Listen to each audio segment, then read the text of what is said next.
Good afternoon. It is June 2nd of 2024.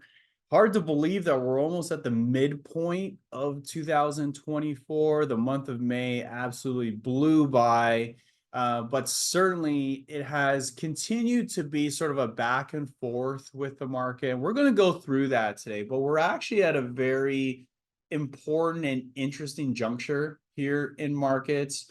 What we've really seen over the last couple of months underneath the surface is this continued leadership transition. Sometimes it's subtle, sometimes it's more blatant, like it was over the past week. And while a lot of stocks went down last week, where you really saw a lot of damage were in those aggressively priced and valued enterprise software stocks. Now, we don't really have uh, any exposure to speak of across the portfolios in that space, but it's been a very popular area to invest in over the last few years. Rightfully so. A lot of these companies are doing really great things, growing quickly, huge sales growth, but you're starting to see guidance cuts and you're starting to see where enterprises are cutting back on IT spending, trying to really understand how much dollars should I be allocating toward AI type of software, how many dollars should I be allocating towards CRM based software platforms, just trying to make light of it all, or not make light of it all, trying to make sense of it all, really, at the end of the day. So, we're going to go through what a leadership transition really means, how it's different than a bear market, and how we're positioning portfolios in this type of environment. But I'll go ahead, share my screen. And the other big theme that we're going to focus on this week is is at the end of the day, is the US economy beginning to slow? And economic forecasting is really hard.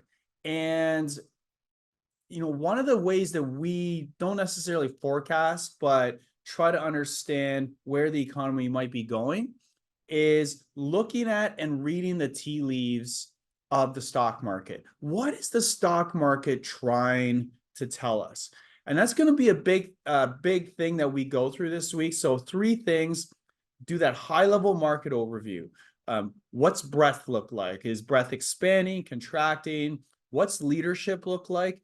Where is the easy money being made? Where does it feel like you're taking one step forward, 10 steps back? We want to understand laggards and leaders in the market and what that type of leadership tells us about the economy and where we're at in the business cycle.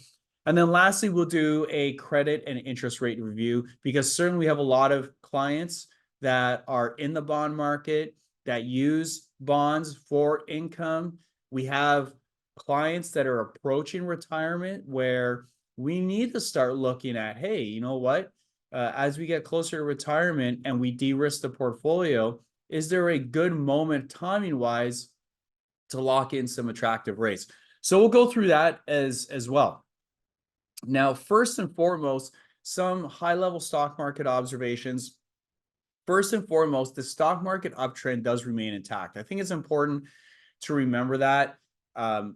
You do get nasty weeks like last week or the week, a little bit of the week before, but that's normal in any bull market. You do get pullbacks. And, we look across our portfolios. One of the things I love about this year so far is that we've remained one step ahead of where the market is. And we've been able to sort of get back to our style of investing that we were at before 2022. And that's important for us. It's really what we're good at. And, a few things: that stock market uptrend is intact, but it is narrower than April and got narrower during May. So that's not a death sentence. That means that the market is going through some sort of leadership or cycle transition as it relates to the business cycle. And that's point number two. It does appear that we're transitioning from what we call an early cycle recovery to that mid cycle. In an early cycle recovery, you're buying these stocks that are very economically sensitive, right? Where you're going from low utilization rates to high utilization rates. So that's your semiconductors, your transports, consumer discretionary stocks, etc. Now we're getting a little bit more nuanced, right? It's okay, we need to sell some stuff, we need to buy some stuff, overweight here, underweight there. And when we look at what the market's trying to tell us, it's interesting where some of the damage has been taking place. Transport, so that's like your rail and trucking stocks, they've really deteriorated. We've seen a lot of weakness and cracks there. Consumer, lots of damage across the consumer space, and industrials. Industrials have been leadership for so long, but now you're starting to see breadth decline underneath the surface. 20-day lows have started to pick up. So again, none of these are death sentences. What this really indicates is that that early cycle leadership is beginning to hand the baton to other areas of the market. So what are those areas? Well, one are the banks. The banks have acted very well throughout this.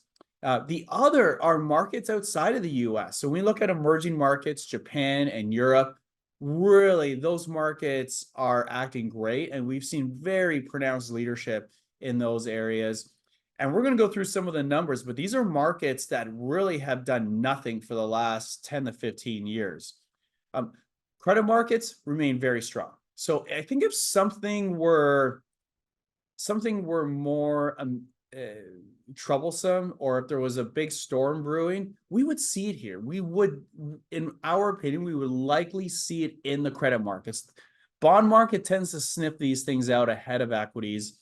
And then lastly, semis remain firm. It's not an area that we've been in, but quite frankly, we missed a trade and we're not going to chase it. I think it's important to be disciplined, but nevertheless, a good thing to keep paying attention to.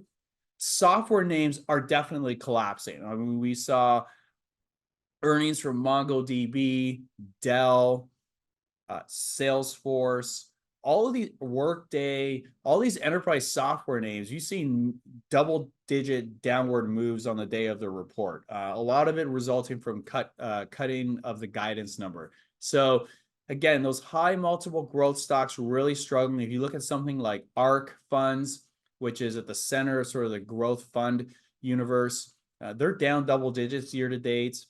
Thankfully, our growth portfolios are up double digits year to date, but again, very nuanced as to where you're trying to target growth investing this year. So it's a stock picker's market is the bottom line here. So when we look at the market foundation, like we said before, that breadth looks very good. So 72% of stocks remain in an uptrend above that 200-day moving average and heading upward. That's usually a pretty good signal. There's a common phrase that a hedge fund legend once said, that nothing good happens underneath the 200-day moving average. And so we definitely look to make sure that there's a decent amount of stocks that are trading above that 200-day moving average, and that pattern remains upward, not downward, or just a slight reset. So good news there. We did have a couple negative distribution days. What does a negative distribution day mean? It just means that at the end of the day, when we look across the stock market on any given day on the New York Stock Exchange, do down stocks outnumber up stocks by 5 to 1 or more, right? So if you hit a 5 to 1 ratio or greater, that's what we call a distribution day. And you tend to get clusters around that during ahead of or at the beginning of a period where we can expect stocks to start to reset themselves, right? So that could be a 2% move, a 5% move, a 10% move. We don't know, but it's just important to, when you see that type of action, to tighten things up a little bit and say, okay, let's focus on the areas of strength. Don't try to chase market bottoms or anything like that. So again, just 2 distribution days. I don't want to make more of it than it is, but again, we just want to watch these types of things more than anything else. We talked about exiting that early cycle leadership. So we can see here with the industrials, the chart here on the left, that you've had the percentage of stocks at 3-month lows pop to about 33%. You had a fairly pronounced double top in the chart of the industrial sector. The relative performance has also deteriorated relative to the S&P 500. Again, it's been a very big bull run for the industrial stocks, so we don't want to exaggerate the move, because certainly even a few months ago we saw, or in the early fall, we saw a big move downward for industrials, and then they went on to recover, right? So again, it's important to not make more of it than it is, but if we are exiting early cycle leadership and going to mid cycle, industrials can still go up. That's not what we're saying. What we're saying is if you want to outperform the market, you may want to focus on other areas of the market that do better during mid cycle. We see the same thing out of transports. Now, we're kind of picking on Union Pacific a little bit, but you can see that across the board in the transport sector. Very pronounced weakness, both in absolute price action and relative to the S&P 500. And you can see that relative chart here for UNP relative to the S&P 500 on the bottom right chart here. So you can see, again, very pronounced weakness. If this was your fund, you would be delivering significant underperformance versus the market. That's really all that chart is trying to tell us, is not only is it going up or down, but are we outperforming the market by having this stock in our portfolio? So where's the battle turning to the other side? So two key areas that we're focused on. One here is the chart on the left. Now, as I'm recording this, there's no labels. We'll make sure to get a label added to that, but this is the financials.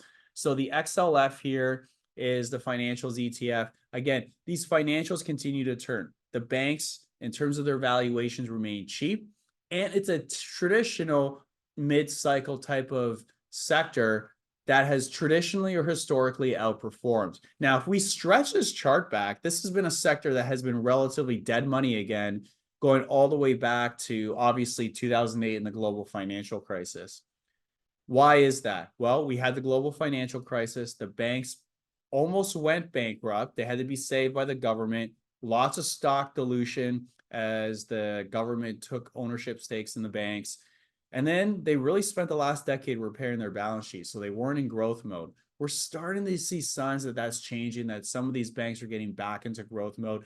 The interest rate environment is much more beneficial to them. You're away from those 0% policy rates. You're at 5.5% policy rates. Banks are actually making money with the cash that's sitting on their balance sheets right now. The chart here on the right is emerging markets. Now, this is, we think, a big moment here. Obviously, investors who spotted that moment where emerging markets peaked relative to U.S. markets in 2008 and 2009 made a lot of money. We think we're at a similar juncture. We're going to show you the numbers behind this, but here you see here emerging markets really trying to base out and break out to the upside here, and we think it's a big moment for them. So when we look at performance of the MSCI EAFE and the MSCI emerging markets from November of 2007, a year before the financial crisis, to May of 2024. So basically the present day today. These performance numbers, by the way, are as of May 30th of 2024. The S&P 500 over that time period has gone up 247% on a price basis. So we're not including dividends. 247%. The MSCI EAFE, and by the way, the MSCI EAFE are your developed markets, right? So Canada, Europe, Japan, Israel, those types of markets. Those are down 1.17% over the same time period.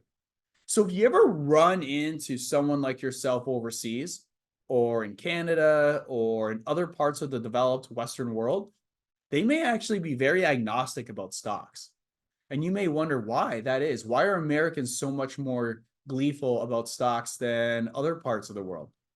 Because stocks really have been dead money for investors since 2007.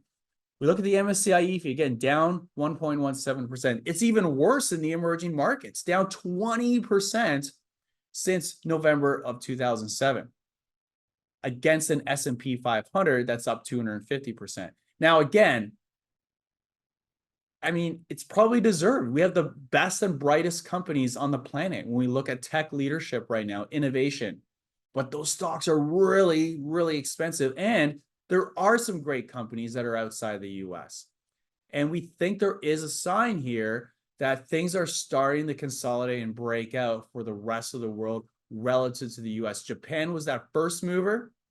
We started to see it happen with European banks earlier this year. And now we're starting to see it with China. And we think this is a big moment. It's a big reason why we repositioned the portfolios a couple months ago. And we really do have a lot of conviction with this. We're excited by it. It's not very often you get these big turns. but we think this is one of those generational moments for asset allocation. Lastly, interest rates. Interest rates remain high. And if we believe if growth does soften in the US, rates generally will succumb to gravity and start to move lower. And this is irregardless of Fed policy rates. So there is a chance that those long-term rates start to move down. So what do we have to do as investors that are approaching retirement or looking for income? Is that I think the first thing is we want to look to start to extend out duration. And what that means is if you own a 2-year bond, consider owning a 5-year bond or consider owning a 10-year bond. Why? Because if rates are starting to peak out, then we're locking in really attractive rates for a longer period of time.